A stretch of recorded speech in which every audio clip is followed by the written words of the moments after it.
Hello and welcome to the PM Show, your weekly roundup of what's going on and new in the PM world. Good morning, gentlemen. How are we doing this morning? Fine, thank you very much. Just as we start, someone starts a circular saw up outside my house. I tell you what, I could hear in my earpiece birds chirping from one of you. I've got birds and circular saws. It isn't me, the birds. Tell you that. Definitely. Anyway, we all doing good? We're all enjoying the sunshine? Well, I would be if I weren't in here. Yeah, be out there. Your little mushroom factory. Have you got the main doors open at the front, letting some fresh air through? Yeah, the big doors up. Yeah, I have my deck chair out there, sat there loading it on the knotted hanky. on the car park. Hey, on the car park.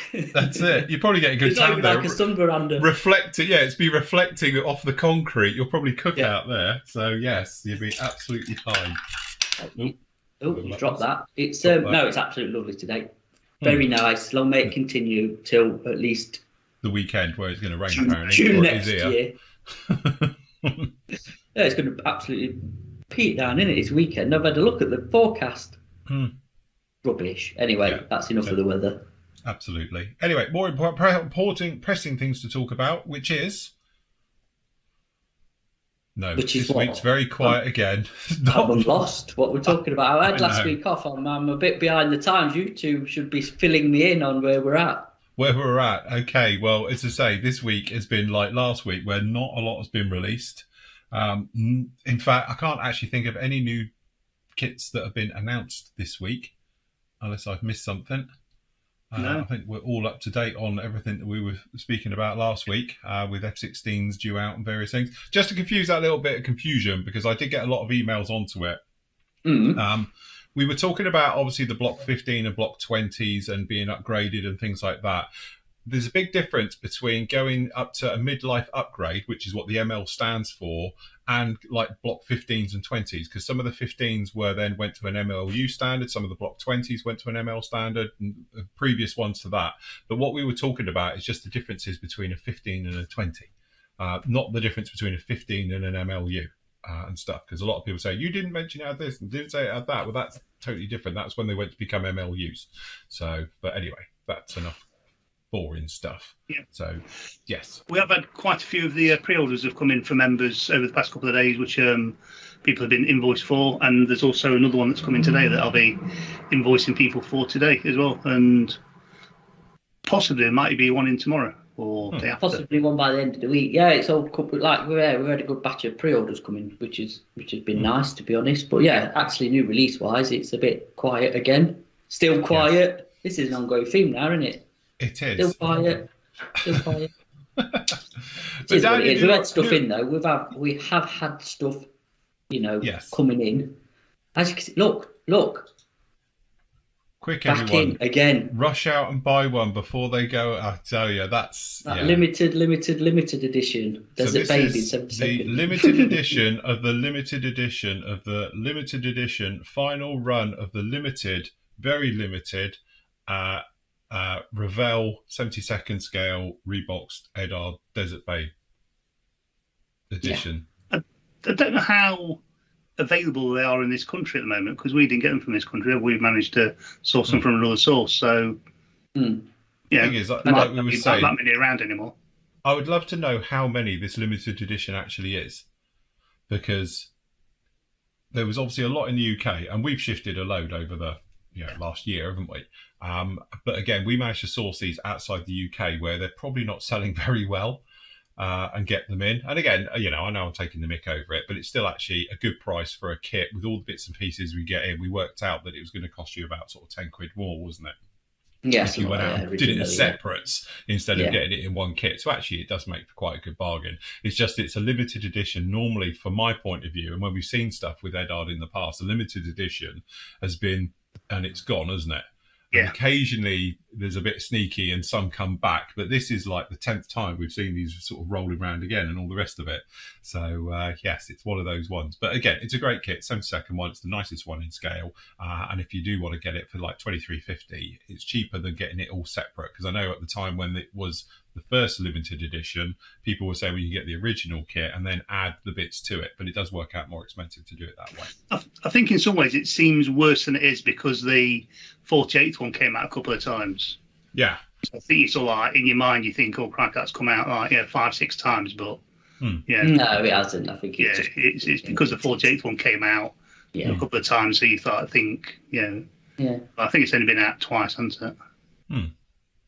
We're in a discussion about sort of kit releases, weren't we, yesterday, Phil? And just like I know it's quiet and there's reasons why stuff's quiet, but it seems exceptionally quiet at the minute, even from the Far East. Yeah. I think that's the thing as well. Obviously, Northern Hemisphere, Southern Hemisphere, obviously the weather works differently. So from a modelling point of view and all things like that.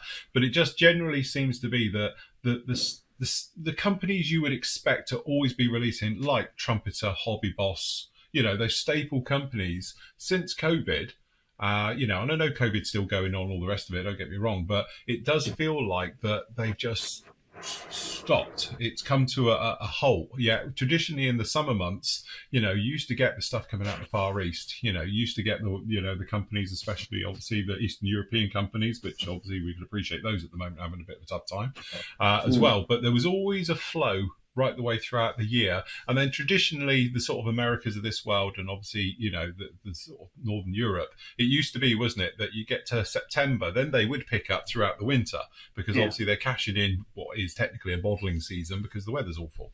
But this year it's just ground to a halt. It's like we're scratching to try and find information and stuff that's coming. There's a lot of talk and rumours, but concrete evidence is a bit thin on the ground at the moment. There is stuff we've got on pre-order, but obviously it's coming out later down the line, so we're going to be back end of the year, and there's some good stuff that we've got. We keep, obviously dealing with certain companies, we do get info of what's coming and going, but again, it's the timescale of how long it's taking for us to get here. But I'm just thinking, I had a thing about Edard, and they're doing a lot of reboxing of their own stuff, which obviously you can appreciate. Like the limited editions. Yeah. So we've got another version of the Mustangs coming out, which is a Red Tails one. Yeah. And then is there another Camel coming out or something? But they're not, whether it's logistic wise, which I presume it is from a hangover from obviously what is happening in the world. But they're not reboxing anybody else's kits and putting their goodies in. Like like they used to do. Yeah. Obviously, they're not going to get Zvezda, let's be honest, because he was going to redo the Iron in 24, and that's not going to happen, is it? And like we said, if we're in a different place, they would probably do their SU25. Yes. Because like the Czechs, there's some fantastic schemes for the Czech SU25s, and that would just be a given to me. But that's not going to happen. So that's a shame. We've lost that. Obviously, they're not doing Asagar anymore. That seems to be over 2000. They're doing all the Asagar stuff and reboxing them. Like I said, they've done a bit of Revell, and they've done a bit of ICM, but obviously ICM are in the same boat as obviously all the countries in the Ukraine. So it's just a bit of a knock-on effect, and it's kind of just slowed everything down. And like I say, they've got to concentrate on their own molds and what they've got, rather than outsourcing perhaps something that saying their stuff's not special. But do you know what I mean? A bit different. Yeah, that's it. I think, at the end of the day, from a business model, I want to say I don't know, never spoken to them about it, but you can appreciate that they've got all their in-house stuff. So do it all in-house these days and move away from perhaps doing the reboxing of getting other things in. And, like we said, their Spitfires are legendary. Their 109s is, say, the Mustang. And they're obviously clearly working through their catalogue of those and the different versions. Say the Red Tail ones is the next one from there. So yeah, in some ways you can't blame them for doing it, but just generally it just seems to be like, Trumpeter, Hobby Boss. It's the problem is as we've come out releases. As we've come out of lockdown, they've they went back into another one, didn't they? Sort of like in large areas, in China. So it's all like hit them again, sort of like recently. So. It's not on its logistics as well, isn't it? It's fine. It's going to be everything at the minute, right? What's happening. It is what it is. We've just got to ride it and hopefully come out the other side of it. That's the thing, isn't it? But hey, just buy monogram kits second hand and build them. I'm just about to say, what you need to do now is build your stash. So that stash that everybody's got and looking at, saying, I'll build that one day. You have to think, you know what, I'm going to do it now. So that's it. So consequently, that's why I've got this gem in front of me. But just remember to where to come for your free sundries, your paints and your glues and things. Paints and glues and stuff like that. Luckily, we've got lots of that, so it's all right. Yeah, absolutely. So like I say, new arrivals. We are going to get the arm bobbies. Frank will be up there because that's coming in today. Yes. So we'll have that up there. But yeah, again, as soon as we get stuff, we'll bang it in, really. Yeah, so, that Gecko, I was supposed to get it up last week, but we had a bit of change of plan. So we put up some more classic kits, but I'll get that done. It's literally here. I have it here. So I'll probably get it reviewed this afternoon, so it'll go up tomorrow. So that's the plan with that one. So we get the review of that one up, which is quite nice from Gecko. And again, we've got the sawn-off Daimler in there, as we've spoken about before, which is a nice kit. And the fly catchers and bits and pieces. So yes, some very nice stuff down in there. To specials. Interesting when you're reviewing the Gecko to have a look what we would talk about before about suspension and part counts and things to see. Yes. Exactly how it goes together, how complicated it is, how over-engineered it is. We will see. Right, so clearly we've got a very nice load of Ashima has come in, though, which is quite nice. Obviously, we've seen these kits before, but we have got in here the DeLorean. Who doesn't love a DeLorean? Yeah, absolutely. I'll tell you what, you have to think the second-hand market for DeLoreans before Back to the Future, right? I bet you could give them away. Yeah, it's probably not the best investment you've ever had to have one of them in your garage. And then that film came out, and suddenly, if you had a good running one, wasn't it? You would have been laughing forever now. So. There's your problem if you had a good running one. Yeah, that's it. Well, that was a bit of the Achilles heel of a DeLorean, weren't it? The old Renault engine, which is quite a reliable engine, I think, on its own. Yeah, on its own, that's right. In that thing, if they were brilliant with it's a bit of a mismatch of all sorts. It was a bit of a Frankenstein's monster of a car. But was. I'll tell you what, now the price that if you can find one to get one are unbelievable. Absolutely, purely because of the film. I know a friend of mine had one. He had one for a little bit, and it was a cool looking thing. I'll give him that. Yes. Yeah. So anyway, we got this one, and these are 1/24 scale. So you can say you can get the Back to the Future DeLorean down in there, and again for £31.50. Which is a nice one. And then we got the series of Knight Riders, which again, of course and you got one LED in the front. That's it. You have your little woo Cylon thing in the front. Obviously, Kit is a Cylon. No one realised that, but Kit was a Cylon. He was in disguise. He was one of the first Transformers. I was going to say, was he a Transformer? Absolutely. So we've got different versions of it here. This is Season 3's. And then obviously this one down in here we've got is a Season 4 version. So I don't know what the differences are. But this one is definitely different because it's got winglets and a dodgy bumper that pokes out when it's in super mode or whatever it's called. I was going to say, did they actually change, because it's a Trans Am, in it? Yeah. Pontiac Trans Am, in the original an 80s one. So did they actually change the car itself? Because I'm saying they're like a Season 3. Couldn't you backdate that to a Season 1 or a Season... I'm not a aficionado by anything stretch for Kit and Knight Rider, but it's a black Trans Am. Has that one got a bigger scoop on the bonnet? It's got a lid. Bonnet sticks out a bit. Actually, on top of the bonnet, there's they all have that one, don't they? Do they? Yeah. Oh, right. Yeah, they all have that bit there. I think on all the versions. Hold on. As long as you get the cut-off steering wheel, that's all that matters. Yeah, that's it. Isn't it? They're like flying in aeroplane. Like a Tesla. Yeah, that's it. It'd be like a Tesla. But speaking of flying things, one of my favourite kits, which is not a kit as in KITT, whatever it was, is this little gem, which I have here, which I've built now. This is probably 12 years old. I didn't build it in this house, so I know roughly I've been here over 10 years now. So it's about 12 years. I don't know, does it still rattle? What, if I shake it enough? No. I thought it rattled. I thought you had a rattle in it. Something had come loose. I can't remember now. So, but yeah, that's every other kit. It's How a bit tiny dusty. is that? It's tiddly. It is tiny. So, but it looks like a shark. It is. It's good. And to be honest, I think it's the best kit that there is out there, full stop, because it is a proper one. You got all the riveting. It's all raised detail and recessed right the way over it. It's actually really nice. And then obviously inside you do get the full interior. Not that you can see it. They did do another flavour of this one, which actually this kit was, which has got a clear half as well, which you can put on to see. But From the description I've seen, the kit that we're selling does have the clear parts with it. Oh, it does. But I haven't put it in because I've not actually seen the kit to know whether it does or not. Oh, right. So possibly it does come with a clear part. Oh, there you go.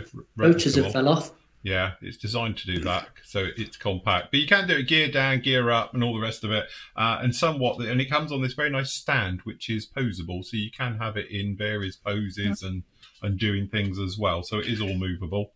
But yeah, it's for anybody who's an Airwolf fan, which, let's face it, that's everybody. Yeah, it's a really nice kit. Can I just say it's very Bandai-esque? It is, incredibly, yeah. Isn't it? Yeah, the way that the gear plugs in is very Bandai-esque, and because the gear literally just plugs in. The posable stand and all that lot. Because obviously you get that now with the Star Wars stuff. I know when I built the Snow Speeder, you get a tilty thingy stand with that, and I think you do with some of the others, don't you? So anyway, we entered them in for literally there we go, like that look, like yeah. Since we actually first got this unit last time we had them in. Yeah, so probably like 5 years now. 5 years ago? 5 years ago now. So yeah, again, this is one of those kits people often say to me, have you ever seen and have you built? No, and I'm a bit of an Airwolf geek. So I was like, yes, and I've got it. And everyone's like, oh, I'd love to have that kit. Where'd you get it? And it's like, it's one of those which is, you're going to have to go to the Far East to try and find one. Out of Japan or someone else like that, because when they're around it's no problem, but then they stop. This is a classic example, so I'm only going to say it once. If you want one, grab it, because it may be 5 years before we see it again, unless you're going to go direct to Japan, try and get one in, and again at 40 quid it's a nice kit. It's got all your details. It would be nice if they actually, because they did a version of Blue Thunder, didn't they? Yes, yeah. And that's really good. So I know Monogram did one back in the day. Yeah. But the Ashima one is the one to get if you can get it. But I think that does command quite decent money second hand if you can find one. Yeah, it'd be nice if they could do a run of that again. I must admit, I did say to Matt when Matt said about getting these in, I did say, can we get the Blue Thunder as well? Because I want to do the Blue Thunder, and it's like, no, can't get it. So it's like, bit of a deal. You never know. They might bring it back out. I just don't think it's as popular as Airwolf, is it? That's the problem. It's one of them, but. Suppose if you're a certain age, you're going to remember the old Gazelle with its body kit on, aren't you? Apparently, there was a thing on YouTube, and it was the pilot who used to fly it in real life. And he used to say it was terrible to fly. It was awful. It was nose heavy. It was an awful thing to fly. So he says a lot of the stunts you see flying around it's like he looks back now and sort of cringes. I think he's passed now, actually, the pilot. But in the video, he says you look back and think, God. It was a bit a squeaky bum. See your pants that you're going to crash. So yeah, can imagine. But yes, I'm surprised that's never been rehashed. What, Blue Thunder? And Airwolf, actually. Yeah. Perhaps an updated version. I don't know what they'd use as a base helicopter anymore, or how they do it. But with CGI and all the gubbins, some Netflix or Amazon, or I don't know. I reckon now if you modernised it somewhat. Yeah. Even if they used an old Apache or something for one of them, I don't know, but I reckon you could get a good program out of it. You probably could. I know that there's a documentary about Airwolf on YouTube as well. Go off and see that one, and it's got the pilot from that as well who used to fly it, and it's got the cast and crew who used to work on it, and they used to say that you probably couldn't do a lot of it now through health and safety. Yeah, and stuff like that. He says before no one cared about it, so you would hover it off, and like actors getting in and out of the helicopter as you're hovering, 2 feet off the ground without the gear down. Now you wouldn't be able to do it. You wouldn't get the insurance to do it. But some of the low level stuff they were doing, insurance wise, you'd never get the cover. But back then it was all right. Times have changed, haven't they? That's the thing. But fair point with that. With health and safety, I think you forget that. But anyway.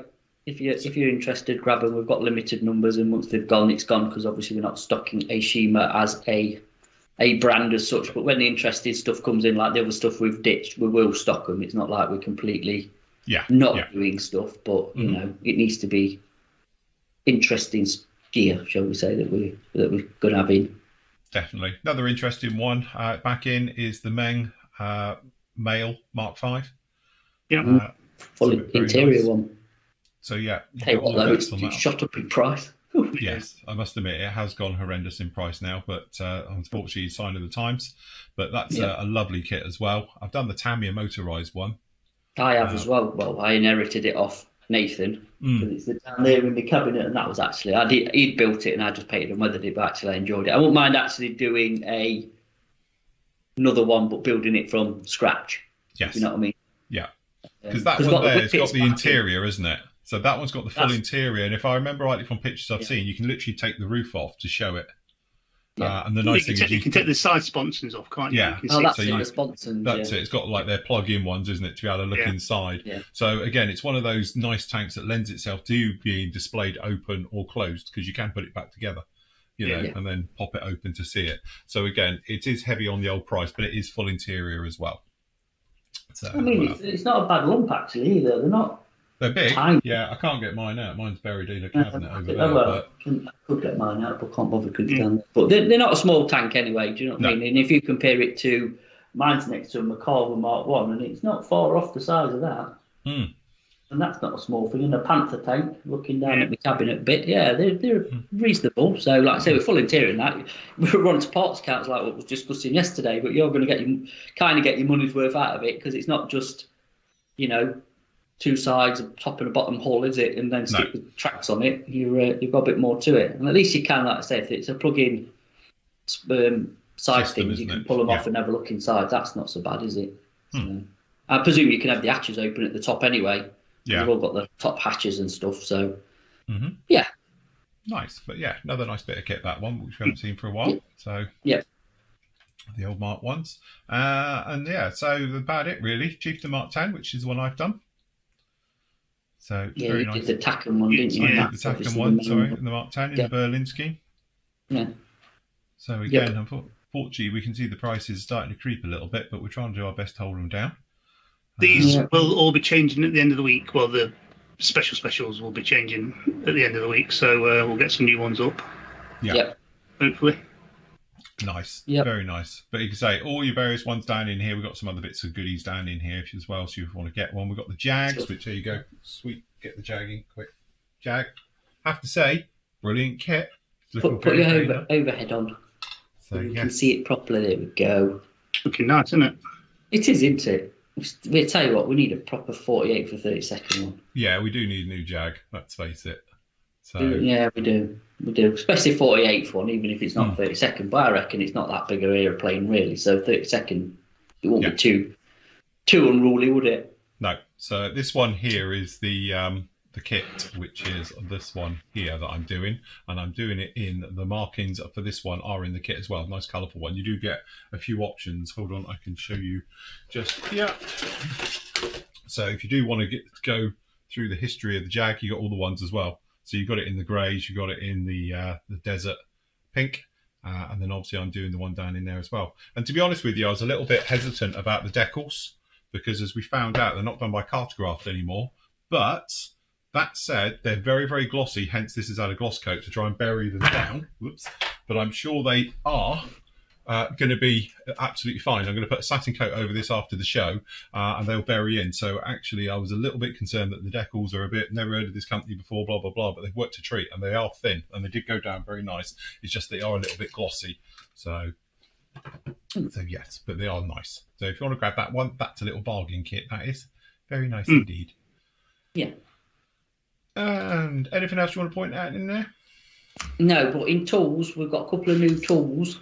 Tools. A couple of Mr. Hobby new tools that we're stocking. So at the top end, they're at the top, aren't they, till they move down the bottom. Yeah. So we have some weathering brushes, the large ones. Look at them. Nice. You get a couple of them. They're, I'll tell you what, they'd be brilliant for dry brushing. Yeah, I was going to say they look proper stipply type. Yes. You know, if you go down, is that not what he's using? If you scroll down. Oh right, sorry. Oh look, more pictures. Oh, this is posh. Oh look, yeah. So if you got your pigment or, like I say, dry brushing, these it's are quite, nice to see. Yeah. What's he actually doing in that picture? Just saying. Is he doing anything? He's got nothing on his brush, and he's got no paint on the tank. Hey, don't knock it. I have no idea. It's one of them promo shots where they're not thought it through, isn't it? Yeah, exactly. It's like a catalogue. Yeah, it's wondering has it got a bloke with his foot up on a step holding a brush.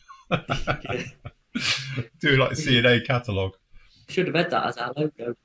Yes, that would have done it. But no, actually, to be honest, I do like the look of those. They do look like they've got proper, because sometimes you say for dry brushing and that, we spoke about this, you do need a lot of bristles to hold the paint. Yeah. If you don't have any bristles, it doesn't last 2 seconds. I reckon that would work great for dry brushing oils. Yes, and blending. Yeah, and blending and stuff like that. Dry blending and stuff. It's useless for it. Yeah, use your imagination. But yes, so we've got them. And the other thing that people might be interested in, yeah, which they're calling it Mr. Scraper. Right. It looks more of a chisel to me, but I don't know. You can't scrape with it. I think it's got a thing on it. But yeah, I think it'd be all right. like for injection pins and stuff. Yes, definitely. And obviously, it's quite good steel, that. Yes. So it's not cheap, but I bet it's, like you say, it'll be high carbon. Yeah. No, it is a scraper, actually, because it says on the back. Method of use. And obviously, I think it said you pull it towards you. Yeah. You don't pull it away, you pull it towards you. Because it's got like a hook on it, I think. Yeah. It's kind of curved at the end. Or the blade is anyway, and then you pull it towards you. Well, I see how it works, but yeah, so we've got them in if anybody's, another scraping tool to add to your collection. And again, I know it seems expensive at, as I say, 30 quid, but it's probably one of those tools that'll last forever because it's massive. Because obviously it is what it is. It's tungsten, so yeah, I think it is actually tungsten. High carbide. Steel, carbide, steely, jibby jobby thing. Yeah, it's not a cheap bit of rubbish. Because it's not being funny. You've got the Tamiya flat chisel here is still 21 quid, and that's for something like that. So yeah. So yes. Well, hey, you need one of them with Tamiya kits, don't you? With their injection pins. Well, yeah, with their eject pins everywhere. Yeah, definitely. They should come standard with every kit you buy. Free with every purchase. We've also got the trumpet subscribers back in the 69 ones in it. Yeah, which is the sharp one. Shank. The one that's the shank, the pointy one. They're back in stock now. Like 10 quid or something, aren't they? So good tool, that. Good bit. Yeah, I use mine quite a bit. It's nice carving tool and all sorts of it. So yeah, it's good. Very nice. My only thing I will say, somebody needs to do a rounded off edge on it.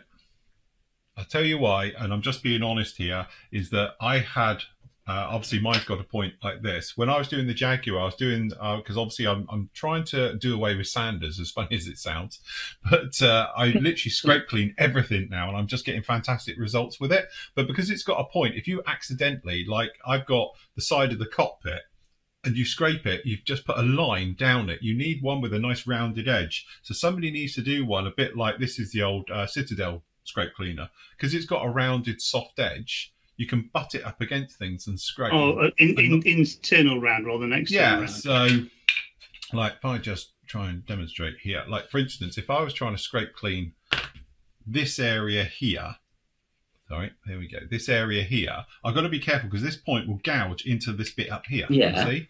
So, but if it's got a nice rounded front, I can do this all day long and it won't affect up there because it's got a rounded. Oh, you want a blunt end? I'm with you. So somebody needs to do, a rounded domed end on a scraper. What happened to the other scraper with the round end? The one where it's only got one blade? I haven't got that. Oh, well, there you go then. That's the number 70. Which one is it? Hold on. Let me pop down and see if we can get that. Is it a 76 or a 79? I can never remember which one. This one. That one, look, Phil. Oh, right. Hold on. I've got it. I've got it on screen. They look. Yeah, but has it got a point on the end? Yeah, it's still got a point on the end. It's still got a sharp point. So yeah, you need a domed one. So it's just when you're butting up to stuff. So if I wanted to do in, classic, probably a better area to show. Hold on, if I go in here. So if you wanted to scrape clean this area, say you had a seam, because it butts up on here, you would gouge it. And to be honest, it's what I did too. Let me just grab it. Hold on, just unplugged. Let me just plug that in. So yeah, what I ended up doing was I scrape clean the top of these up here, and when you come in, obviously, I ended up gouging all along here. So I had to then go back and clean that up. But because obviously, if you want to scrape clean, every time you touch that pointy bit anywhere, it's lethal. So that was it. So this has obviously naturally got that seam line in these. So I just scrape cleaned them off. But because they did one that had, and like this one has a nice little curve. I did this on the upside down, and you can push onto here all day long and scrape up and down. It doesn't affect anything, you know. So that's the point as I was trying to do it, as it goes through. It's great everywhere else, don't get me wrong, but on those types of areas, it's just a little bit of a pain because it's got such a sharp edge. So that's what someone needs to do, or they need to do, is do one of these with a dumb edge, you know, that's actually just nicely rounded. It's not going to make any damage, not even flat, because if you've got flat, you're still going to have a corner on it and it'll scrape. So set you another one and get you on your belt sander. I could say even the throwing star ones are quite sharp, aren't they? I don't even know where mine are. Because I must admit, I do use these as well, which are the Alex ones. But again, they've got sharp corners on them as well. And the trouble is with the roundy ones, they round off too much, if you know what I mean. You just want it to be almost to the edge, and then it rounds. So it just doesn't make any damage. So, yes. But we're not complaining, are we? No, not at all. So, yes. Right, okay, so that's those. Any other tools in? No. We like tools. No. Are we selling lots of the pouring things, the shiwi things? We have sold some. Yeah, we've sold some. There you go, you see. And also, Matt was trying to flog these to me when we were on the up his house. You swear by these I've now, got don't to you? Say, I thought, like, why? Why would you want them? And I use them on the Wimic, and actually, I get it. Yeah, I've had them in the past, and I do like them. I get it. I get why now. And I tell you what, they're really hard, aren't they? Yeah. Like, really hard. I'm thinking earbuds, and they're quite soft, obviously, for sticking in your ears, but they're actually very dense and very hard, and you can get into corners, you know, if you're doing wash or whatever, and I think that's why you can get in and it's really good. I tell you what they are good for as well, besides your washes, oil paints. Funnily enough. Yes. Cleaning them out, I don't know. Yes, I thought it was a bit gimmicky till you try them, and then you sort of realise they're not. So they do an extra small version and a normal one, then, yeah. I think with Tamiya tools, especially Tamiya, and I actually think with Miss Dobby tools as well, which is probably Japanese tools in general. You look at the catalogue, because there's obviously stuff that's in the Tamiya catalogue we can't get in the UK for whatever reason, and you do think, why would I use that? But then you try it, and you get it. Yeah. You see why they sell it, and you know why you kind of need it in your toolbox, kind of thing. No, I know what you mean. Sometimes I've watched like the Japanese modelers, especially the older ones from the 80s and they use tools and techniques, and I often think, why? And then I've used it now, and you sort of go, do you know what? That makes sense. And the biggest one for me is scrape cleaning, because in Japan and that, they do all the stuff is scrape cleaning, very little with a sander. And for years, it was like, why? Why would you do that? I get it now. I understand that, you know, the amount of damage you cause with a sander, you know, you know, the backwork from that's caused by sanding. You know, the classic is, you know, we've done that comparison video for anyone who doesn't know. I've done a side-by-side is when I built this kit 18 years ago and sanded it to death, sanded off all the detail and filled it full of filler. And this one has got no filler in it at all because I've scrape cleaned everywhere. And it's come out really, really nice with no fit issues or anything that I had the first time around. So, and again, that is purely because of cleanup and better tool management, shall we say. And I haven't caused any work. You know, I haven't actually had to rescribe this. I've done a tiny little bit of cleanup work, scribing, just little bits, but not like the first time I did it, where I had to rescribe it basically because I sanded everything off. So, it's all prep though, isn't it? Yeah, absolutely. A bit more prep before you commit to glue and fitting. So, yes. Yeah. I'll tell you what, another tool, because I was just talking about tools, another tool which I thought at the time, like, why, is Tamiya scissors. Yeah. These decal type scissors, these ones here, you know, these, I tell you what, at the time I thought it's just a pair of scissors. I now stand totally corrected, because once you've got a pair of these, when you do any decal work or even just cutting Tamiya tape and stuff, these are absolutely perfect. They just cut in one. So little things with decals, like if you got it and it's going over a bump, you can just put the little tip in and you just snip it and it cuts it and it lays flat. Yeah, if I'd done it the other one, it would pull the decal, it would not cut it, it would chew it and all the rest of it. But actually, these things are great. And again, little things like if you put Tamiya tape, and you know sometimes you get the little ruck up bits where you're trying to curve it, I just put these in and go snip in those, and then you flatten them out, and it's perfect. But I can't get my scissors, the point, in there with other ones, or they don't cut perfectly on the tip. But these, yeah, game changer that is. Really do like them.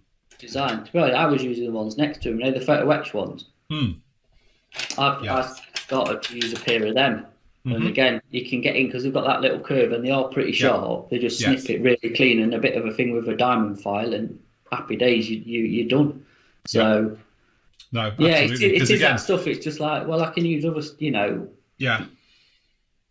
But no, like these ones here, a classic example is that they look like nail clippers. Yeah, these are the Tamiya ones as well, because they're curved. But the difference is the blade is a lot thinner. You know, this blade is incredibly thin. So what that means is you can get it on a sprue in between the fret of the actual photo etch and then snip them off and make it almost clean. So if you imagine these are pretty much the same as a good pair of sprue cutters because you get minimal cleanup. You know, it's not like you got half a tab sticking out, and when it cuts, it doesn't bend the photo etch either. So again, little things where you think, oh, that's just a pair of bloody nail clippers. Say who knew Tammy did so many different pairs of scissors. Well, yeah, this is true. So, but very nice ones, I must admit. Good stuff. Yes, all good. Right, okay. Anywhere else we want to look at? No, just get to questions. Well, do you want to do pre-order bits first? Yeah, can do. No, not really. I want a question. Well, there's only two. Not that I'm dragging this out, but there's only two questions. Right, up in one. Andy, tell us about this one. This is the new Edard Reeboks and the Red Tails. There you go. So it's another Mustang, but this time it's got a red tail. Yeah. And a yellow tail. Obviously, made famous by the film Red Tails. It was. Very nice. So, yes. One for the collector. Yeah. Nice, colourful markings, aren't they? Yes. Yeah, they're bright, aren't they? They are bright and colourful. Yeah. Mm-hmm. But again, it's a great kit. It's a lovely kit as well. So the trouble is, you know what? We're sitting here and it's up there. It's hard to sell it now because they've had that many boxes of a P51 Mustang. Yeah. It's hard for us to sit here and try and sell it to people because it's like, oh, it's another one. I don't know. Yeah. I was going to say it says Red Tails and one's got Yellow Tail, but it does say Red Tails and Co. So yeah, that's how they've got around that. They put Co on it. I must admit, the boxing version I've got the long range Tails Iwo Jima one. Yeah, that was the original. Was that the original one? Was it? Oh, right. That was the original special edition that they bought out. The Tails of Iwo Jima was the original, and then they've done the Korean one. They've got that one. I'm sure there's another one in between. I think this is either the fourth or fifth. I think. Mm-hmm. Yeah. But again, once they've gone, you're not going to get it again, are you? Or it's going to be second-hand market. So it is, you know, if you're into that sort of schemes or whatever, then. You're buying it for the decals, really. Hold on. Yeah. Lisa's picking above Matt. Now you know what I get as well. So he's like, across the room. If that happens to Andy, it means someone's in his loft. Yeah. Yeah, he'd be worried. He's got big squirrels. Yeah, that's it. So we got that one. We spoke about this one last week, but we didn't have a picture, so I stuck up a picture afterwards, I think it was. But yeah, that's the Infinity Models one, which is plastic, but apparently it is HPH because it's plastic by HPH. Yeah, it is. So I'll tell you what, that's an ideal scale for a Vampire, 32nd. Yes, because it's not a big, let's face it, I've got a 72nd one somewhere and it's tiny. I've got the 2-seat Airfix one, and it's a tiny 48. It's a small aircraft, so in 32nd that'll be quite a nice thing, I reckon. And hopefully it'll bring some aftermarket goodies out like they did with the Hell Diver. Yes, bit of resin and stuff. So that'll be interesting to see what that's like. Definitely, we've got two flavours of that, haven't we, Andy? Yeah, the Mark 4 and Mark 5. That's right. Yeah. So we've got two versions of that one up on pre-order at the moment. So if you want to grab that one, what else you need to mention is the Hobby 2000. Hurricanes, because that is really, really limited. Where's that? Where is it, Andy? Good question. Have you not pinned it? Is it not pinned it? Hold on. Let me go back to page 10, which is the... Oh, no, hold on. That one's not pinned either. Hold on. We've gone too far. Hold on. It must be on that page. Perhaps the 10 bottom here. There it is. Needs pinning, that one. Yeah, it needs to get moved to the top. But yeah, Hobby 2000 are doing Hasegawa's Hurricane Mark 1s and Mark 2s. Yes. So there's 4 different boxings of it. So you've got the standard A, normal. You've got the Trop A, which has obviously got the cooler underneath. But the other one is obviously the Mark 2. Yeah, we've got the Mark 2A, so that'll be your metal wing one. Yeah, and the Mark 2A Trop, which I quite like that version, actually. I always like the Trop Hurricane for some reason. But yeah, they're the 48th one. So obviously we know Armour's going to do their release of a C, isn't it? They're going to do a Mark 2C. Yes. But obviously Hobby 2000 are doing the A, Mark 2As, and the Mark 1As. So if you want them, the limited thing is we've only got till this Friday to get numbers in. So after you've watched this, get your name down if you want one, because it is a very short pre-order this. So that means it's imminently going to be coming in. Yeah. Coming in. These are obviously ex-Hasegawa kits, but we don't know if you get any mass sets or anything included. I've got no idea what you get in it. We've just been given this information, which is what we put up. Yeah. They do often come with mass sets, but we've said it before where they have and they haven't. So we don't want to commit to whether they have or not. I've got no idea what it comes with. I mean, we only got the information on Friday last week, and it was late Friday as well. So, like I say, it's a very short sort of window we've got to get the pre-orders in. So, if you definitely want one, put your names down, please. Fair enough. And that will be shut. Cool. Okay, so last up, a couple of questions. We've only got 2 this week. Christopher says, "Hi guys, it's building the DC3 Swiss Air highly polished bare metal.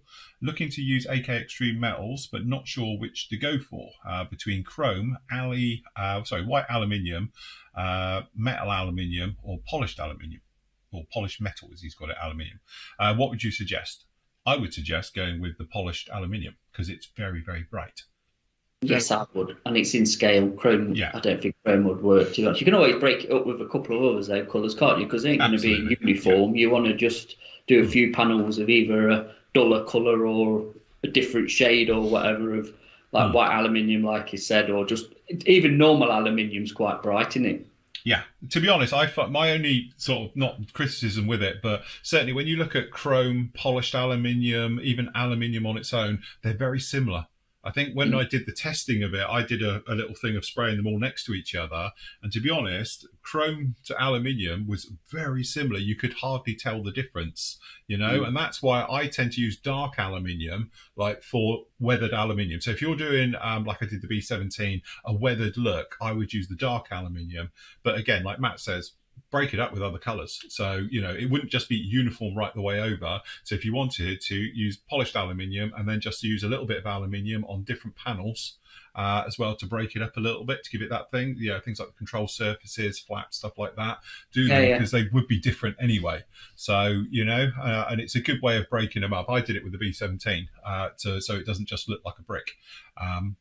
It's one of those ones. They're very, very shiny. They're very, very, a nice finish. They come out really well. Was there not one of those at Dax at Duxford when we went? Yes, it was. I'm sure that was properly polished one, wasn't it? Yeah, they do a high. If you wanted to, you could like Molotov it, and have it. But the trouble is the scale effect. It'd be literally, I've got it somewhere around here. If I can reach it. This is the one we were playing. It's like a chromed thing. That's Molotov. You can see it's too shiny. It's like it literally is like a mirror. This was done weeks ago now, and it literally is a mirror, and it's just.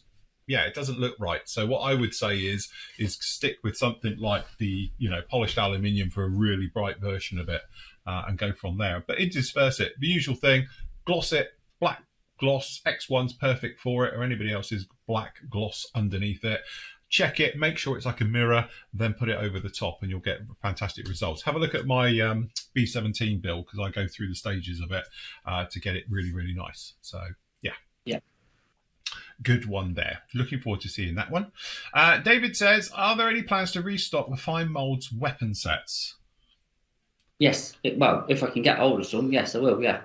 Yeah. Yes, I'm sure because we're stocking fine molds now, so we have got a source of fine molds. So yes, as long as they are available, we will be restocking them. Just while I remember about pre-orders, as soon as I've got a price, there's going to be a new pre-order going up for an old kit that's been very sought after, which is the 148th Wessex, because Italy are re-releasing it, the UH5 or HU5. Which way around is it? Is it UH5? And because they had it the wrong way around on the box. Into HU5. HU5 it is. It's an HU5, and then it's a UH5, whichever anyway. But it's going to be the Falklands one, isn't it, as they've got on the box. So it's been re-released. I don't know when. I'm going to find out on Friday. We'll get the information and obviously a price, but we will put that up if anybody's interested in the Wessex. And I've built a Wessex from Italy in 48th, and Andy kind of half built one. I've still got it. So still got it. Still on the shelf of doom. I think actually, I like the Wessex. I build another. I do like the Wessex helicopter anyway, and I think it's not a bad kit. No, like I say, Italy for helicopters, I think are very good. I think their helicopters are pretty good at them. So yeah, no, and who doesn't like a Wessex? My favourite helicopter. I tell you what, if I had a choice between obviously that Kitty Hawk Seahawk, right, or the Wessex you've got next to you, I would have the Wessex. You want the Wessex back? You want to swap it? No. But I'm just saying, no, it's fine there. But I'm just saying, if I was to build another one, because bearing in mind, I've still got the HU5 kit here as well by Fly, the 32nd one, and also I've got obviously the 36 MH60R up there from Kitty Hawk. If I had to do another one, I would do the Wessex because I think the Wessex is a cool helicopter. I'm with you. I just like the Wessex. And like I say, I'd even do the US version, the original version of it. Do you know what I mean? The UH34. Yeah. In 32nd, if somebody did one, because I think that'd be really good as well. Because obviously I built, like I said, the gallery kit of that, which is the Vietnam version. But there's loads of nice, bright rescue ones and brilliant schemes for them, isn't there? I think that's the thing. I think we need a yellow Wessex. Yes. Yeah. We need an RAF rescue yellow Wessex. Yeah, that would be nice. And also, as well, just to keep the American side happy, I love the old, SoCal, Southern California firefighting one as well. That they used to go around with as well. That was a cool looking beast. So, they do some really nice things. So, the world needs more Wessexes. Just saying. When Airfix release theirs, because we saw it on a box art once, we'll be right. Yeah. You know full well in 20 years when they actually do it, I'm going to say, told you were doing it. Exactly. They can't win that argument. It would be nice. Yeah, the modelling world needs more helicopters. Yes, they are the future. I do like my helos, definitely. I'm with you with that. And obviously a 48 scale Jag would be nice, just saying. Yes. So that's nice. Okay, then, guys. Well, if we are all done there, we will call it right there. Thank you very much for joining us this afternoon. It's lovely to see you all as always. Don't forget, you get all your bits and pieces over at the PM store. Pre-orders, as I said before, there's a lot coming in this week as well. So watch out for Andy invoicing you to get your cash from you. Remember, with all the pre-order system that we do, it's open to members. And obviously, you get your discount and you don't make payment until it's actually here and we've got our grubby little hands on it. But if you do have a problem and you do need to pull out, please tell us early so we can cancel your order to make our way through. Full terms and conditions available on the website. Probably. That's it. Need to put that up. Yeah, need to put that up. We need a load of blurb just scoot across the screen. Across the bottom of the screen. Yeah, that's it. Right, okay, then we'll call it there. Don't forget there is no live show tomorrow night because obviously me and Matt did our show yesterday afternoon for you. So I'll be back with you on Friday for the Friday show. But Matt has got one of his vlogs that he's done tomorrow, and we've got a part of some, have we? Or is it just a vlog? Just a vlog tomorrow. Unless you put in the review up. The what? Exactly, I got a right bad echo feedback then. Yeah. Me little yak review that I've sent him over. Oh, right, okay. I don't think looked at his inbox yet. He's not going to have time for that. But we will get that out to you soon. And obviously on Friday, I'll be back with you with the next part, probably of the Jaguar, which will probably finishing this one off, unless I get a really good go onto the actual Voodoo. So it'll be either the first part of the Voodoo, or obviously it'll be probably the last part of the Jaguar, depending which way around we put them up. But I'd say whichever one it is, the other one will be up on the Monday anyway. And we'll go from there. Right, that's it from us. Happy modelling. Take care. We'll see you all again very, very soon. Goodbye. Bye. Bye.